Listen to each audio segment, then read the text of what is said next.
siyaasadda dalka oo sabeynaysa xaaladda waa bariga dhexe maxamed xuseen rooblow ilaaladiisa ka dhigtay rag ku heeb ah isla markaana diiday inay ilaaliyaan ciidamada qalabka sida iyo kuwa amisom wararkii ugu dambeeyay ayaan idin soo gudbin doonaa iyo ciidanka qalabka sida oo si buuxda ula wareegay amniga dalka halkani waa shacabka TV-da la socodsiinaya wararkii ugu dambeeyay ee gudaha iyo dibadda qodobada xiisaha badan aan idin hayna daawadayaal waxa ugu waaweyn xiisadii ugu weyneed oo ka taagan gudaha dalka iyo hoteelada magaalada Muqdisho oo ay shirar hareeyeen xaaladii ugu dambeeyay ayaan idin soo gudbin doonaa doorashada oo u muuqata inay istaagayso lana wajahayo xaalado cusub isla markaana keeni kara sanado hor leh in doorashooyinka dalka dib u dhacaan taasi oo ugu wacan tahay sida uu u dhaqmay ra'iisul wasaarihii hore ee Soomaaliya Maxamed Xuseen Roble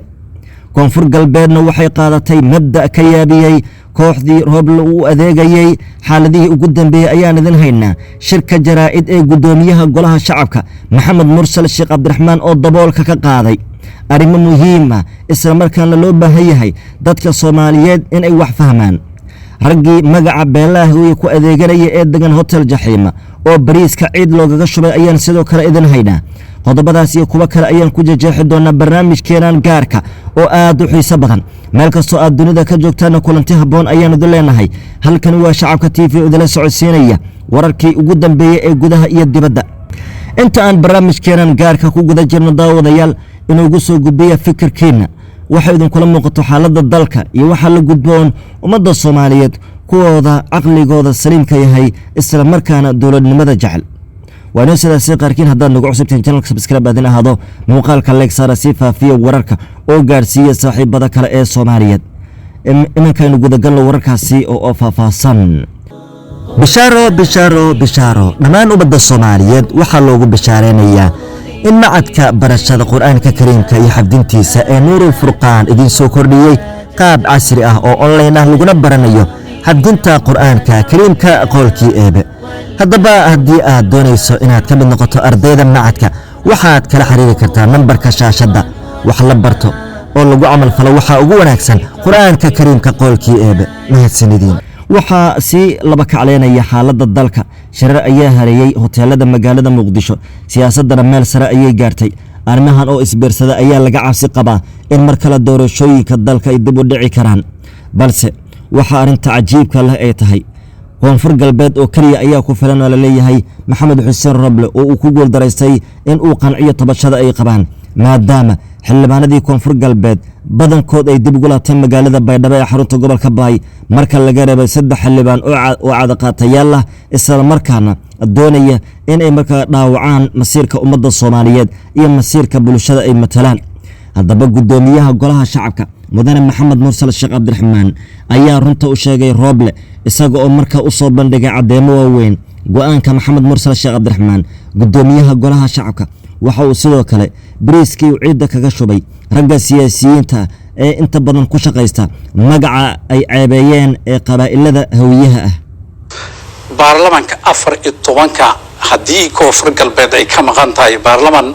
federaal lama dhaarinayo waxa la dhaarinayaa dawladda iskaashaday 4 dawlad goboleed baarlamaankiisa la dhaarinayo because baarlamaanka federaalka wuxuu ka koobmaa federal member stateska xubnahoodu ka koobmaa shirkan saxaafadeed wuxuu ku saabsan yahay aragtidayda ku aadan xal u helidda khilaafka soo kala dhaxgalay ra'iisul wasaaraha iyo dawlad goboleedka koonfur galbeed markuu horeyso waxaan u hambaliyeynayaa dhammaan dawlad goboleedyada xubnaha ka ah dawladda federaalka dhamaystirka xildhibaanada baarlamaanka federaalka waxaan kaloo rajaynaynaa in ay ku guuleystaan inta dhiman inay dhamaystiraan waxaan rabaa arinta koonfur galbeed ku saabsan waxay la tahay koonfur galbeed 5 bishii Abriil waxay soo qortay warqad ama qoraal ay kaga hadlayso khilaafka kala dhaxeeyo ra'iisul wasaaraha jamhuuriyadda federaalka Soomaaliya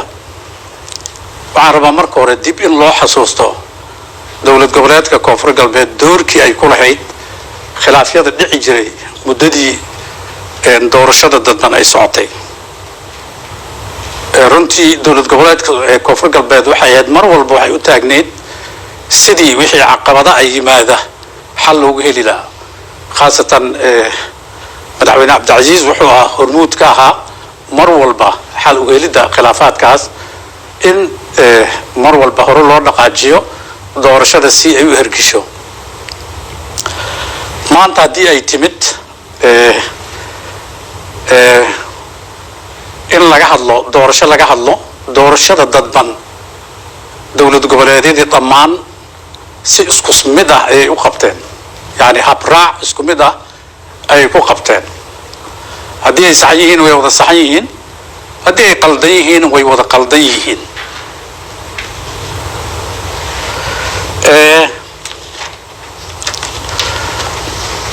runtii waxaa muhiim ah koonfur galbeed waxay leedahay xuquuq la mid ah midda ay leeyihiin dowlad goboleedyada kale waxaa saaran waajibaad mid ka saaran dowlad goboleedyada kale la mid ah kama duwana dowlad goboleedyada kale waxay kaga duwan tahay malaha sidaa daraaddeed maadaama ay caddaysay in khilaaf uu kala dhexeeyo ra-iisul wasaaraha waxaa waajib ku ahaa in uu u dhaqaaqo sida uu u qancin lahaa dowlad goboleedka koonfur galbeed ee soomaaliya waxaa kaloo jira baarlamanka federaalka haddii hal dowlad goboleed ay ka maqan tahay ma lagu tilmaami karo baarlaman federaal inuu yahay sidaa daraaddeed waajibay ku tahay in uu raadiyo dowlad goboleedka uuna qanciyo maadaama ayna jirin sida ku cad qodobka 51 ee dastuurka ku-meel gaarka ah sharci xeerinaya guddiyo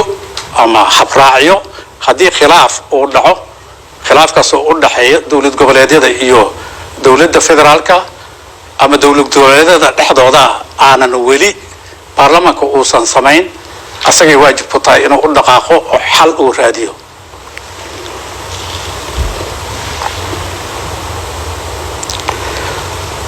qodobka ugu muhiimsan shaqo badanaa la soo qabtay doorashada maanta waxay maraysaa heer gebagabay maraysaa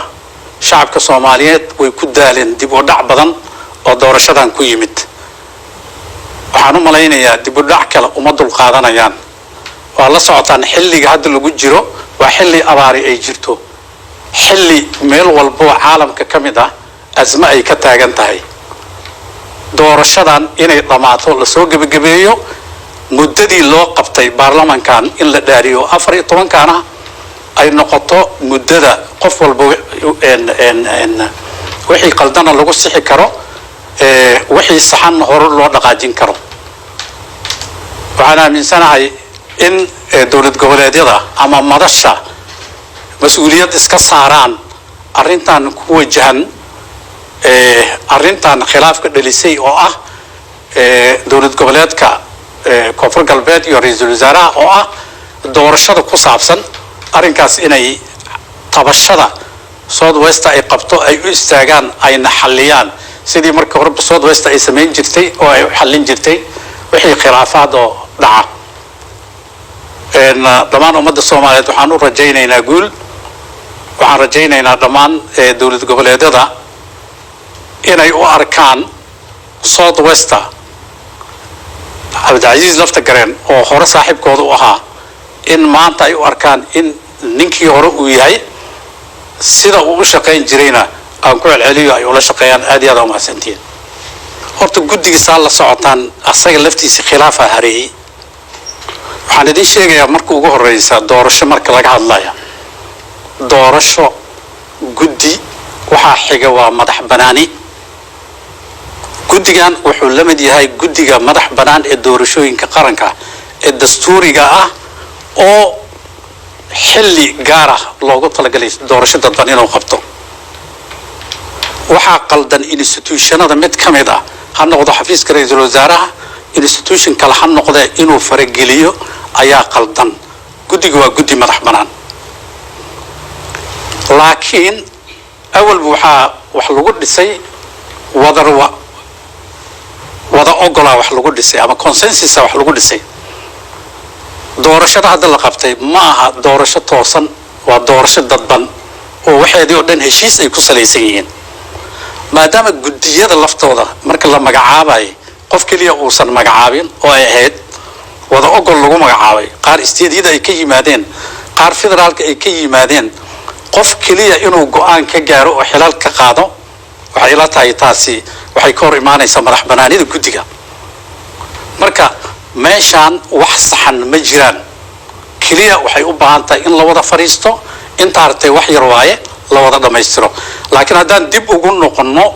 oo yaa saxan iyo yaa qaldan haddaan dhacno hadda waxay noqonayaan wax oo dhan dee wax qaldanay isla noqonayaan ma kula tahay in la dhaari karo baarlamaanka 14 abriil ee lagu ballamay iyadoo koonfur galbeed iyo sida aad sheegayso xafiiska ra'iisul wasaaraha uu khilaaf ka dhex ogeeyay